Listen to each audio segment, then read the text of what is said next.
तर आज आपण गणपती बाप्पासाठी खास तळणीचे मोदक कसे करायचे तेच बघणार आहोत। सांगितलेल्या पद्धतीनुसार हे मोदक करून बघाल, घरच्यांसोबत बाप्पा देखील खुश होतील। तर वरील आवरणासाठी 1.5 कप गव्हाचं पीठ, पाव कप रवा, किंचित मीठ, पाव चमचा वेलची पूड, थोडीशी जायफळ पूड, 2 चमचे तूप गरम करून तुपाचा कडकडीत मोहन यामध्ये घालायचा आहे। अगोदर हे कोरडंच मिक्स करून घ्यायचं। मूठ पाडली तर मूठ पडायला हवी। यानंतर थोडं थोडं दूध घालून पोळीसाठी जशी कणिक मळतो तसा गोळा तयार करून घ्यायचा आहे। सांगितलेल्या प्रमाणाला अर्धा कप दूध लागतं। गोळा मळून तयार आहे, याला अर्धा तास रेस्ट करण्याकरिता झाकून ठेवायचं। आतमधील सारणासाठी एका पॅनमध्ये 1 कप किसलेलं ओलं खोबरं 1 चमचा तुपामध्ये 4 ते 5 मिनिटे भाजून घ्यायचं। त्यानंतर अर्धा कप चिरलेला गूळ, एक छोटी वाटी काजू, बदाम व पिस्त्याचे काप घातलेले आहे। गूळ वितळेपर्यंत शिजवून घ्यायचं।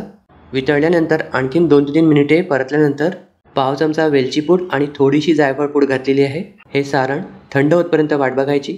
तोपर्यंत अर्धा तास झाल्यावर कणिक पुन्हा एकदा मळून घ्यायची। व्हिडिओमध्ये दाखवल्यानुसार छोट्या चकत्या तयार करून घ्यायच्या। तुपाचा हात घेऊन पाऱ्या लाटून घ्यायच्या। तर या प्रमाणात 21 मोदक तयार होतात, सोबत करंजी सुद्धा होते। पातळ पारी लाटून घ्यायची। सर्व पाऱ्या लाटून घेतलेल्या आहेत। एका वेळेस 6 मोदक तयार करतोय। 6 पाऱ्या ठेवलेल्या आहे, त्यावर 1-1 चमचा सारण घालायचं आणि तुम्हाला जी ही पद्धत सोपी वाटत असेल ती वापरून मोदक जो आहे वळून घ्यायचा। या पद्धतीने मोदक अगदी 15 मिनिटात तयार होतात।